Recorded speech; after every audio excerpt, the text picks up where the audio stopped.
Making a significant move, accusing Russian President Vladimir Putin of invading the sovereign country of Ukraine. And this is arguably the most dangerous moment for Europe in a generation. And so in just moments from now, we will hear from the President of the United States. He has promised swift and severe punishment for Putin, and we expect him to announce harsh new economic sanctions. Earlier today, Germany made a major move against Russia by halting the $11 billion Nord Stream 2 gas pipeline project that would carry natural gas from Russia to Germany. And that news sent gas prices soaring and stock markets around the world falling as the prospect of war in Europe looks more and more likely. As we await the president, let's bring in Chief White House correspondent Nancy Cordes. And so, Nancy, what are you hearing about how severe these sanctions will be?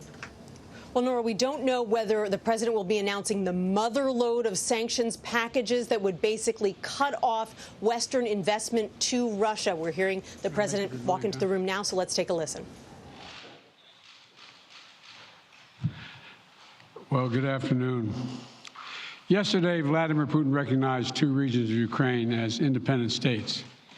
And he bizarrely asserted that these regions are no longer part of Ukraine and their sovereign territory. To put it simply, Russia just announced that it is carving out a big chunk of Ukraine. Last night, Putin authorized Russian forces to deploy into these regions. Today, he asserted that these regions are actually extend deeper than the two areas he recognized, claiming large areas currently under the jurisdiction of the Ukraine government.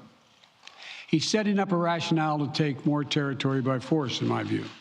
And if we listened to his speech last night, and many of you did, I know, he's setting up a rationale to go much further. This is the beginning of a Russian invasion of Ukraine, as he indicated and asked permission to be able to do from his Duma.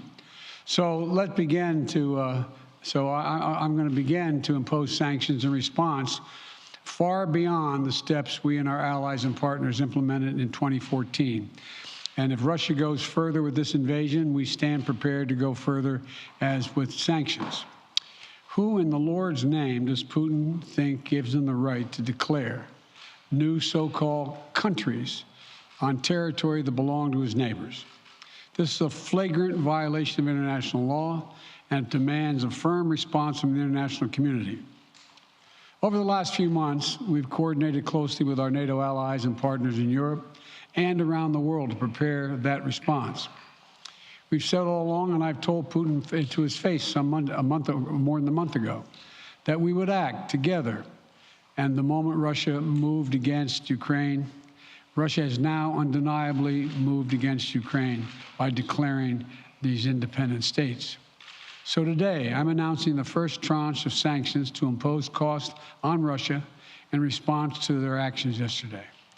These have been closely coordinated with our allies and partners and will continue to escalate sanctions if Russia escalates. We're implementing full blocking sanctions on two large Russian financial institutions, VEB and their military bank. We're implementing comprehensive sanctions on Russian sovereign debt. That means we've cut off Russia's government from Western financing. It can no longer raise money from the West and cannot trade in its new debt on our markets or European markets either. Starting tomorrow and continuing in the days ahead, we'll also impose sanctions on Russia's elites and their family members. They share in the corrupt gains of the Kremlin policies and should share in the pain as well.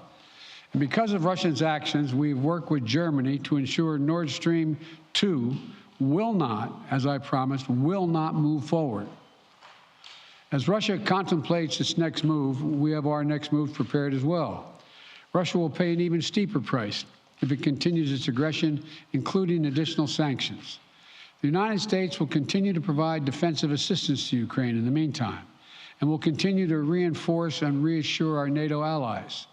Today, in response to Russia's admission that it will not withdraw its forces from Belarus, I have authorized additional movements of U.S. forces and equipment already stationed in Europe to strengthen our Baltic allies, Estonia, Latvia, and Lithuania. Let me be clear, these are totally defensive moves on our part. We have no intention of fighting Russia. We want to send an unmistakable message, though. that the United States, together with our allies, will defend every inch of NATO territory and abide by the commitments we made to NATO. We still believe that Russia is poised to go much further in launching a massive military attack against Ukraine. Hope I'm wrong about that. Hope we're wrong about that. But Russia has only escalated its threat against the rest of Ukrainian territory, including major cities and including the capital city of Kyiv. There are still well over 150,000 Russian troops surrounding Ukraine. And as I said, Russian forces remain positioned in Belarus to attack Ukraine from the north, including warplanes and offensive missile systems. Russia's moved troops closer to Ukraine's border with Russia. Russia's naval vessels are maneuvering in the Black Sea to Ukraine's south, including amphibious assault ships, missile cruisers, and submarines. Russia's moved supplies of blood and medical equipment into position on their border. You don't need blood unless you plan on starting a war. Over the last few days, we've seen much of the playbook that Secretary Blinken laid out last week in the United Nations Security Council come to pass. A major increase in military provocations and false flag events along the line of contact in the Donbass. Dramatically staged, conveniently on-camera meeting of Putin's Security Council to grandstand for the Russian public. And now political provocation of recognizing sovereign Ukrainian territory as so-called independent republics in clear violation, again, of international law. President Putin has sought authorization from the Russian parliament to use military force outside of Russian territory. And this set the stage for further pretexts of further provocations by Russia to try to justify further military action. None of us should be fooled. None of us will be fooled. There is no justification. Further Russian assault in Ukraine remains a severe threat in the days ahead. And if Russia proceeds, it is Russia and Russia alone that bears the responsibility. As we respond, my administration is using every tool at our disposal to protect American businesses and consumers from rising prices at the pump. As I said last week, defending freedom will have cost for us as well and here at home. We need to be honest about that. But as we do this, I'm going to take robust action to make sure the pain of our sanctions is targeted at the Russian economy, not ours. We're closely monitoring energy supplies for any disruption. We're executing a plan in coordination with major oil-producing consumers and producers toward a collective investment to secure stability in global energy supplies. This will blunt gas prices. I want to limit the pain the American people are feeling at the gas pump. This is critical to me. In the last few days, I've been in constant contact with European leaders, including with Ukrainian President Zelensky. Vice President Harris met in person with the leaders in Germany over the weekend at the Munich conference, including President Zelensky. At every step, we have shown the United States and our allies and partners are working in unison, which he hasn't been counting on, Mr. Putin. We're united in our support of Ukraine. We are united in our opposition to Russian aggression. And we're united in our resolve to defend our NATO alliance. And we're united in our understanding of the urgency and seriousness of the threat Russia is making to global peace and stability. Yesterday, the world heard clearly the full extent of Vladimir Putin's twisted rewrite of history, going back more than a century, as he waxed eloquently, noting that, well, I'm not going to go into it, but nothing in Putin's lengthy remarks indicate any interest in pursuing real dialogue on European security in the year 2022. He directly attacked Ukraine's right to exist. He indirectly threatened territory formerly held by Russia, including nations that today are thriving democracies and members of NATO. He explicitly threatened war unless his extreme demands were met. And there is no question that Russia is the aggressor. So we're clear-eyed about the challenges we're facing. Nonetheless, there is still time to avert the worst-case scenario that will bring untold suffering to millions of people if they move as suggested. The United States and our allies and partners remain open to diplomacy if it is serious. When all is said and done, We're going to judge Russia by its actions, not its words. And whatever Russia does next, we're ready to respond with unity, clarity, and conviction. We'll probably have more to say about this as it moves on. I'm hoping diplomacy is still available. Thank you all very much. The President of the United States saying this is the beginning of a Russian invasion of Ukraine, so I am going to begin to impose sanctions in response, and the President not ruling out further action in defense of NATO. Let's bring in Chief White House Correspondent Nancy Cordes. And Nancy, what did you hear there from the President? Well, Nora, we heard the president for the first time say that he believes that Russia has begun an invasion of Ukraine. Why is that significant? Well, first of all, because it shows that the U.S. believes that any movement into Ukraine, even if it is into territory that is currently controlled by Russian separatists, is a violation of Ukrainian sovereignty. Beyond that, it shows that we are moving into a new phase of this conflict, away perhaps from diplomacy and towards threats coming from both sides, the U.S. imposing some sanctions today, but the president saying very clearly there are far more on the way if Russia moves further into Ukraine.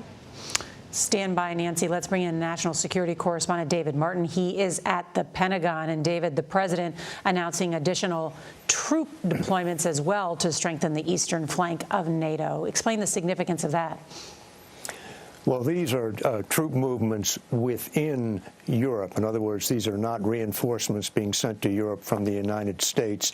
These are troops already stationed in Europe that will be forward deployed to the Baltic states, Latvia, Estonia, Lithuania, which are on the border with Russia.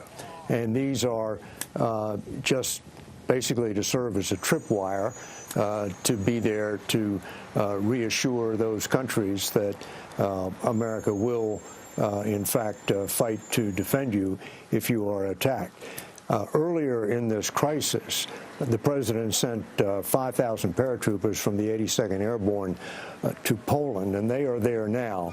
But they are not there to somehow prevent an invasion. They are there to deal with the consequences of an invasion of Ukraine, and specifically the prospect that tens of thousands or more civilians will come fleeing out of Ukraine across the border into Poland, and they will need to be processed and housed and fed until they can move on to some other place. So that is the status right now of U.S. forces. There are also another 8,500 on alert back here in the United States to further reinforce NATO if a full-scale invasion does take place. NATO has not yet requested those reinforcements. David Martin at the Pentagon, thank you. Let's bring in senior foreign correspondent Charlie D'Agata. He is in Ukraine's capital of Kyiv. And Charlie, the nation on a state of alert there with a number of government officials being moved further back from the border. Explain the state of play there. Well, the real question tonight will be whether those sanctions will do anything to stop President Putin's war machine. I think Ukrainians will be in agreement with the president when he said that the invasion has already begun. That has been the case in that Donbass region to the east. The real concern now is whether we're going to see combat between Ukrainian forces and Russian forces in that region. Here in Kyiv, they're hoping it will be contained to the east. But what's concerning is the fact that President Putin got authorization from the Duma to use military force outside of Russia. That essentially sets the stage for Russian forces to widen its war in Ukraine. More concerning, as we just heard the president say, in their case, the worst case scenario, massive military attack, including the capital. At the moment, everybody's expecting an increase in fighting between Ukrainian forces and Russian forces, not Russian-backed separatists, but actual Russian forces, these so-called peacekeepers who've been brought into eastern Ukraine, and whether that's going to widen to further parts of Ukraine. Charlie D'Agata in Kyiv, thank you. Let's return to Chief White House correspondent Nancy Cordes. And, Nancy, the President of the United States is set to give his State of the Union address. He's set to announce a new Supreme Court justice pick. And now, of course, he is dealing with this Russian threat on the European continent. Explain what you're learning behind the scenes in terms of these steps, the sanctions that are now being issued. Is diplomacy dead?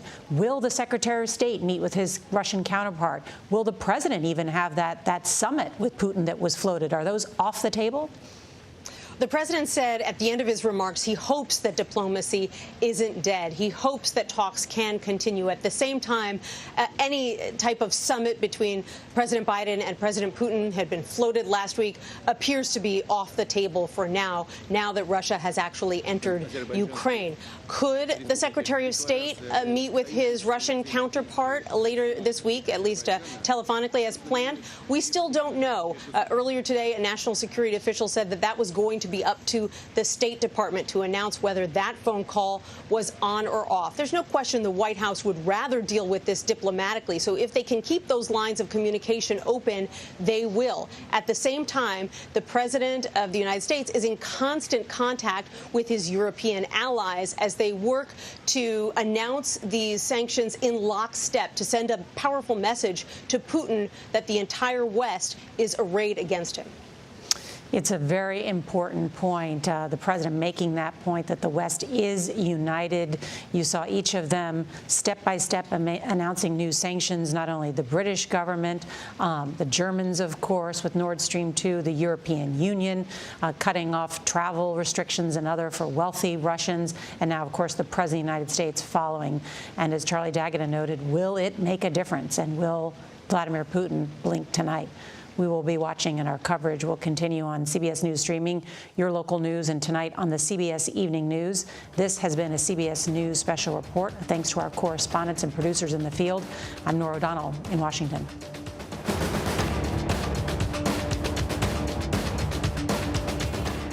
And we've been watching a CBS News special report where President Biden outlined his response to what he said was Russia's invasion into Ukraine. He used the word invasion. He said the swift and severe sanctions will be far beyond what the U.S. has done in the past. The president called this the beginning of an invasion and said he believes Russia plans on going even further. For more